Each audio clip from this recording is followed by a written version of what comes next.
Bienvenue, vous êtes sur la chaîne Maths Accessible. On va voir la correction complète de l'épreuve de la session 2026 du BFM en mathématiques. Première question, valeur absolue de moins 2x plus 1 égale moins 5. Par définition, la valeur absolue d'un nombre est toujours positive ou nulle. Donc ça ne peut pas être égal à moins 5. Donc l'équation n'a pas de solution. L'ensemble des solutions, c'est l'ensemble vide. La réponse, c'est B.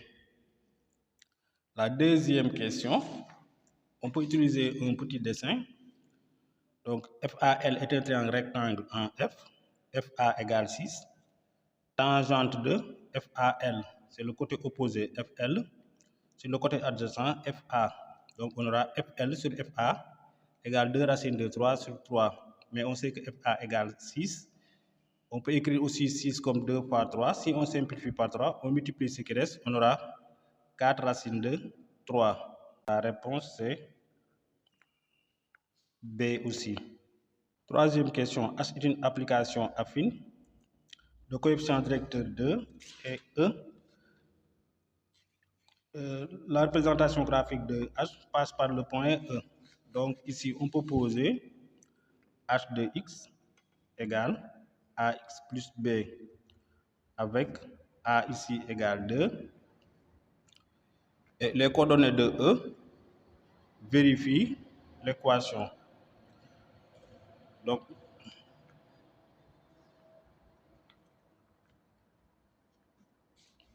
moins 3, moins 9 appartient, le point E appartient à delta. Donc ici, puisque A égale 2, on aura H de X égale 2X plus B.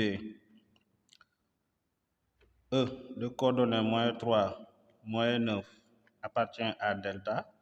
Cela veut dire que ces coordonnées vérifient l'équation. Donc on aura, on peut l'appeler aussi Y égale H de X. Donc moins 9 égale 2 fois moins 3 plus B. Ça va donner B égale moins 9 plus 6. On obtient moins 3. Donc H de X égale 2X moins 3. Réponse C. La quatrième question, on veut que les vecteurs déterminés Y tels que les vecteurs EF et MN soient orthogonaux. Donc vous appliquez la formule x plus y égale 0. Donc ici vous aurez 5 fois moins 9 plus y fois 3 égale 0. Donc ici on peut écrire, au lieu de prendre moins 9, on peut écrire 5 fois moins 3 fois 3 plus 3y égale 0. Si on multiplie toute la ligne par 1 tiers, il va nous rester moins 15 plus y égale 0. Et ça donne y égale 15. Donc la réponse c'est A. La cinquième question.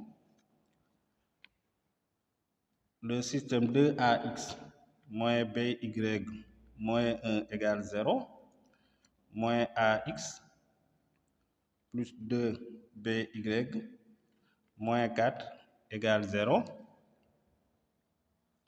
Et on a comme solution le couple 2 moins 1. 2 moins 1 est solution, cela veut dire que en remplaçant x par 2 et y par moins 1, les deux équations sont vérifiées.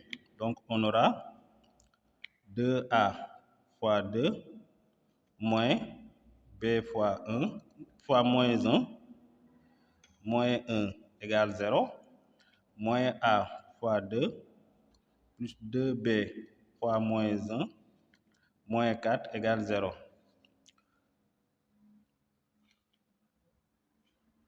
Donc on peut simplifier. Ici, on aura 4a plus b, je peux mettre égal 1. On peut diviser toute la deuxième ligne par 2, ou bien même par moins 2. Donc on aura, si on multiplie par moins 1 demi, on va obtenir a plus b égale moins 2. Là, ici, on peut multiplier, faire la différence, et comme ça, les b vont sauter.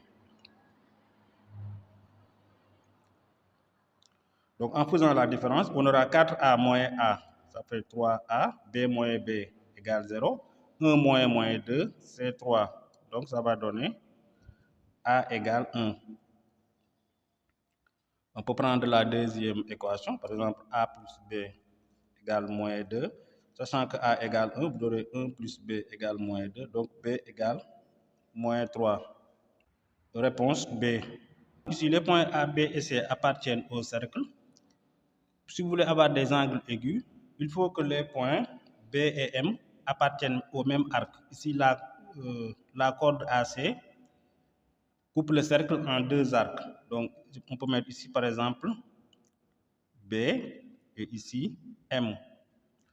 Si on fait comme ça, on aura deux angles aigus.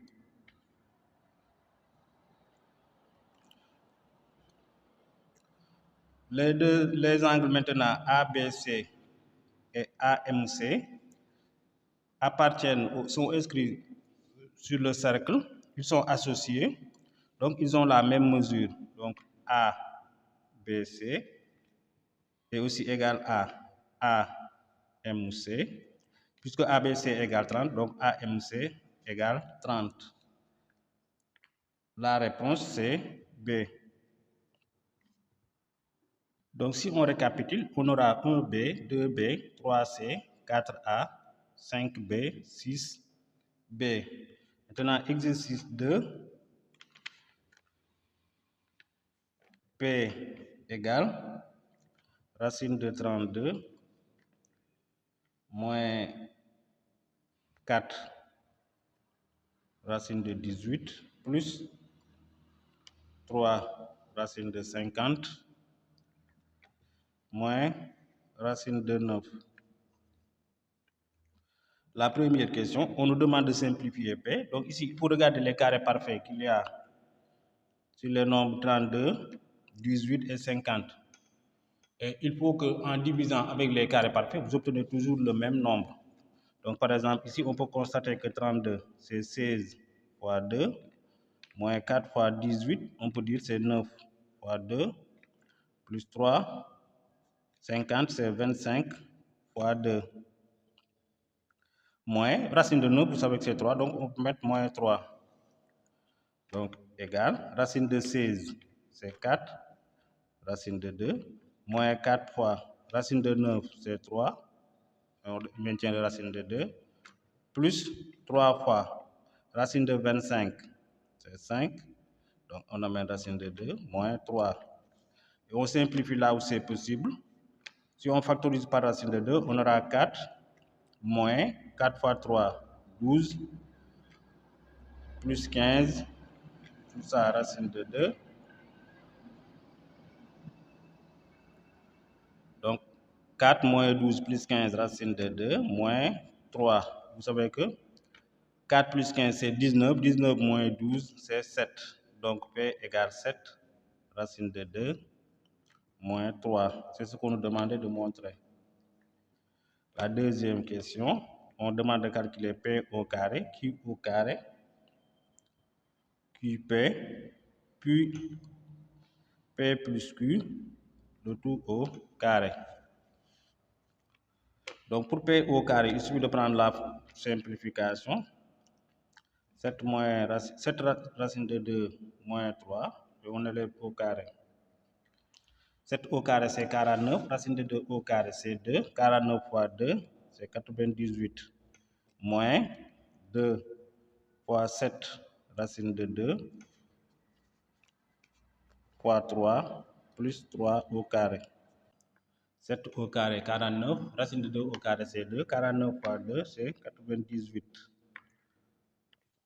2 fois 7 fois 3, c'est 42. Donc, racine de 2. Plus 9. 98 plus 9, ça fait 107. Donc, moins 42, racine de 2. Pour qui au carré, 7 racine de 2 plus 3, le tout au carré. Vous voyez que la seule différence, c'est le signe moins qu'il y a ici. Donc, si on développe, on aura 107 plus 42, racine de 2. Maintenant, pour P et Q, 7 racine de 2 moins 3, facteur de 7 racine de 2 plus 3. C'est sous la forme a moins b facteur de a plus b, donc a au carré moins b au carré. On avait dit ici 98 moins 9, on trouve 89. Maintenant, pour calculer p plus q, le tout au carré.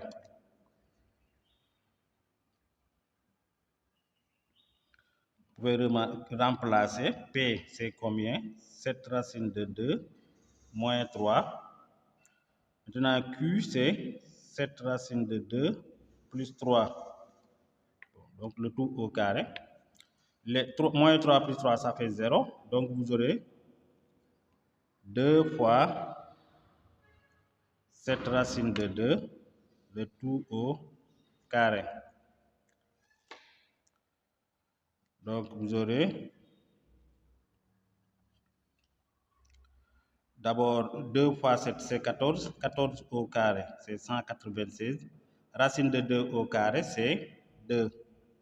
Et 196 fois 2, on obtient 392.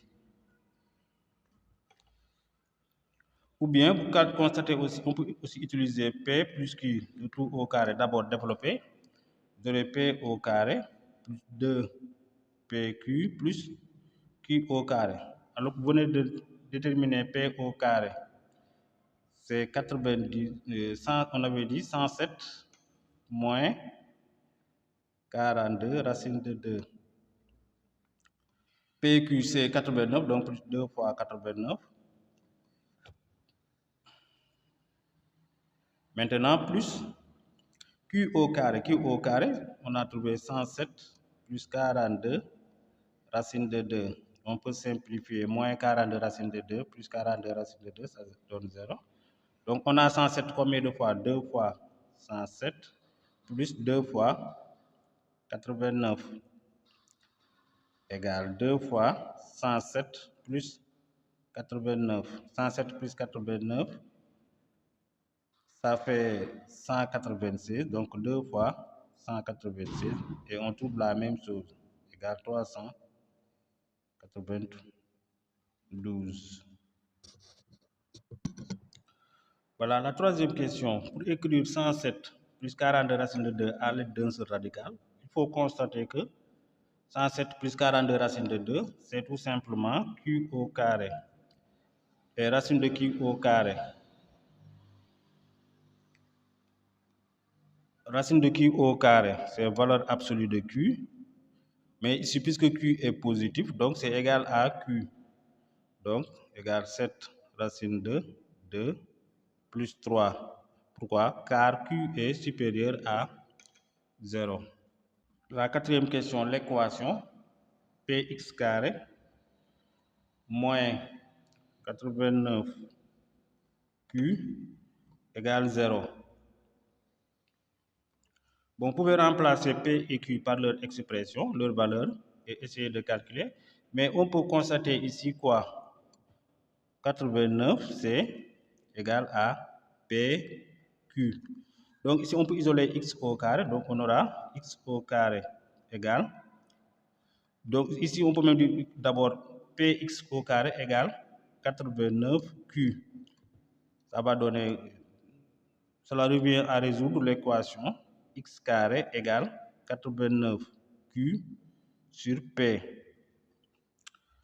Mais 89, on a dit c'est pq. Donc c'est pq fois q sur p. En simplifiant par p, il va rester q fois q qui est égal à q au carré. Donc on aura quoi? X égale racine de q au carré. Donc ici, on aura x égale moins q ou x égale q.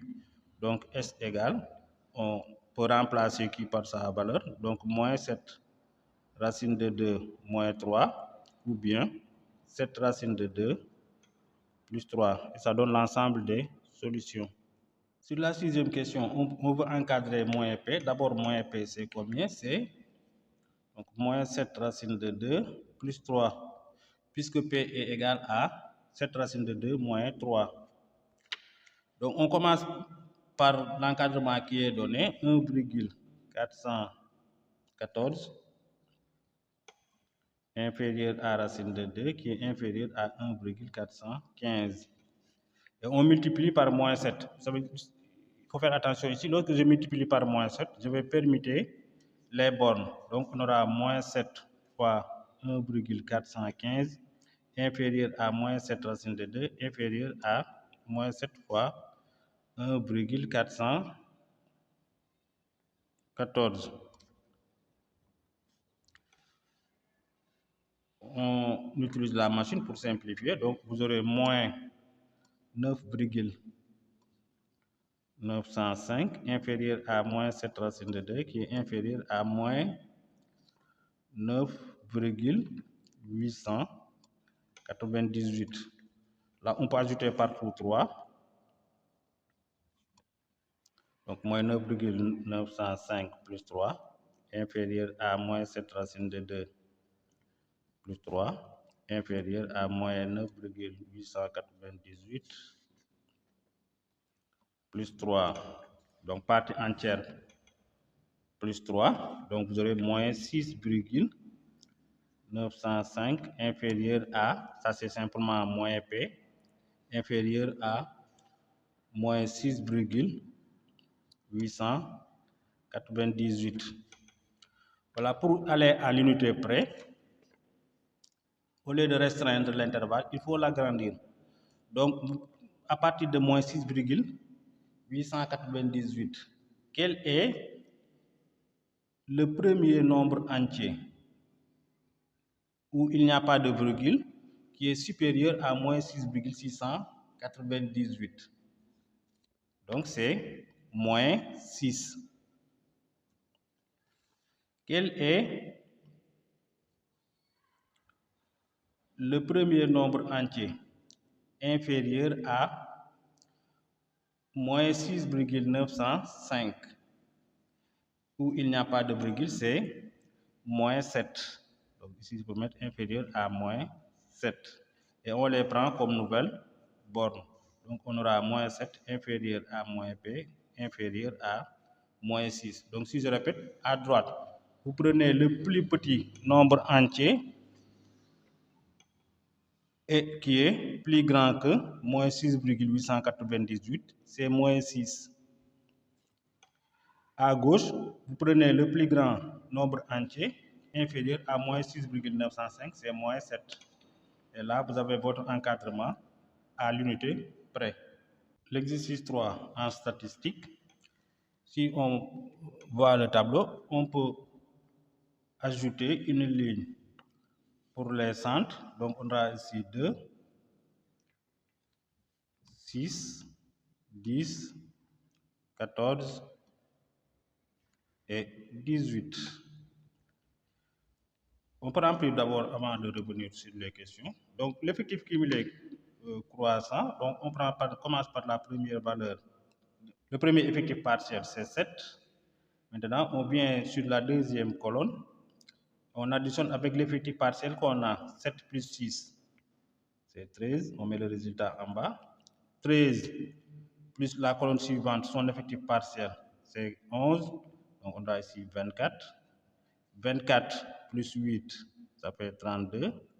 Et 32 plus 4, ça fait 36. Ouais, le fait même d'avoir ça va nous faciliter la réponse si là où on demande l'effectif total. Donc ici, on constate que l'effectif total de la classe, c'est 36. La première question, la population étudiée est donc l'ensemble des élèves d'une classe de 3e. Le caractère étudié est la note de mathématiques, bien la note obtenue en maths. L'effectif de la classe, donc il faut faire la somme des effectifs partiels, ou bien vous regardez sur la ligne des effectifs cumulés croissants, le nombre que vous avez sur la dernière colonne, c'est 36. Donc l'effectif total de la classe, c'est 36 élèves. La note moyenne, il faut faire centre fois effectif partiel, on fait la somme et on divise par l'effectif total. Donc 2 fois 7, 7 fois 2, 6 fois 6 fois 6, plus 11 fois 10, etc. On divise par 36 pour trouver 9,56. Ensuite, les pourcentages. Si on regarde le tableau, le nombre d'élèves ayant au moins 12, ce sont les élèves dont la note est comprise entre 12 et 16, ou bien 16 et 20. Donc il y a 8 plus 4. 8 plus 4, c'est 12. On divise par l'effectif total, 36, et on multiplie par 100 pour avoir le pourcentage. Donc ici, on peut simplifier même 12 sur 36 par 1 tiers. Donc vous aurez 100 sur 3, et ça va donner 33,33%. Cinquième question. Le pourcentage d'élèves ayant maintenant obtenu moins de 8. Donc là aussi, il faut regarder le tableau. Ceux qui ont moins de 8, ce sont les élèves dont la note est entre 0 et 4, ou bien 4 et 8. Si on fait la somme, on obtient 13. Donc 13 sur 36 fois 100, vous allez obtenir 36,11%. Maintenant, la représentation des effectifs cumulés croissants. Ici, on va jusqu'à 12. Donc, on peut prendre 3 cm correspond à 1. Bon, c'est très simple parce qu'ici, on va jusqu'à 12, on va jusqu'à 36. Et si je divise 36 par 12, je vais obtenir 3. Sur l'axe des abscisses, là où il y a les notes, vous pouvez prendre par exemple 2 cm comme unité. Maintenant, ici, pour placer le 7, je vais entre 6 et 9 diviser ça en 3 segments de même longueur. Le premier point va me donner le 7. Pareil ici, entre 12 et 15, si je divise en 3 segments de même longueur, le premier point me donne 13. Entre 30 et 33, c'est le deuxième point qui me donne 32. Et après, je vais pouvoir placer ici 36, lorsque je serai vers ici.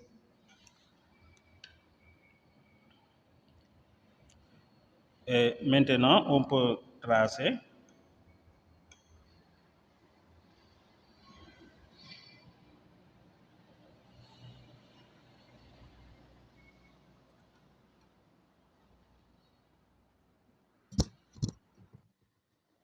voilà, si on relie les points, en commençant par cette diagonale-là, les sommets, on va obtenir la courbe de l'effectif cumulé croissant.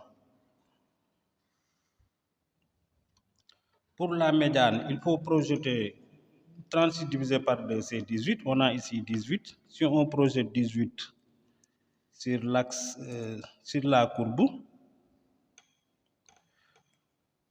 voilà, comme ça, on va tomber sur ce point-là. Maintenant, lorsque on projette sur l'axe des abscisses, on aura la position de la médiane. Donc ici, on l'a appelé ME. Donc ici, qu'est-ce qu'on peut constater? 8 est inférieur à ME, qui est inférieur à 12. Donc, comment on obtient la médiane? Ici même, on n'avait pas besoin de parler du théorème de Thalès. Il fallait constater simplement que cette droite-là, par exemple, si je l'appelle A, B, ici, j'ai un point que je peux appeler N. Ici, je peux appeler ce point-là N. Bon, si je reste ici sur les points-là A, N et B, ils appartiennent tous à la droite. Donc, ici, il nous suffit de déterminer les coefficients directeurs de la droite de deux manières pour obtenir la médiane. Donc ici, pour continuer avec le théorème de Thalès, je vais dire ici, j'ai AB, je vais mettre ici C et ici M. Donc les droites MN et BC sont parallèles. Si j'applique le théorème de Thalès, j'aurai quoi? AM sur AC égale AN sur AB. Si j'amène la conséquence, j'aurai égal aussi MN sur BC.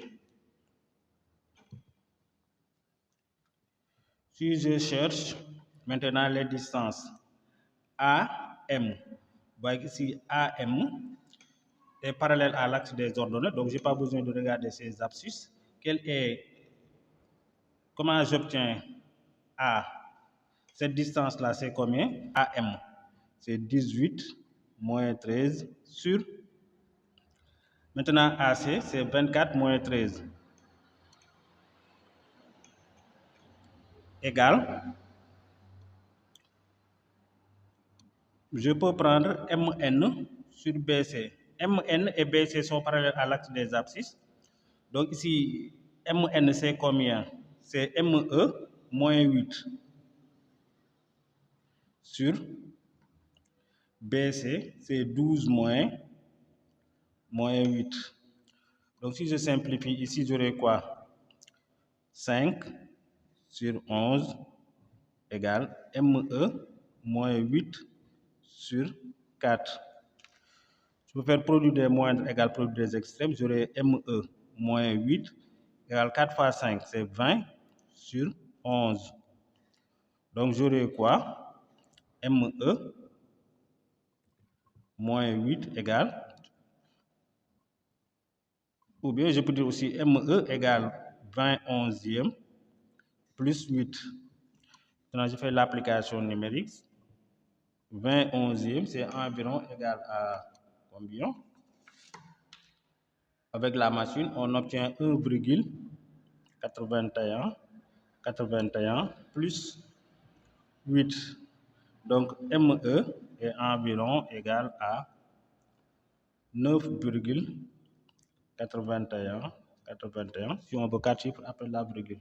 Je proposerai une correction pour le dernier exercice, la géométrie dans l'espace, dans une vidéo à part.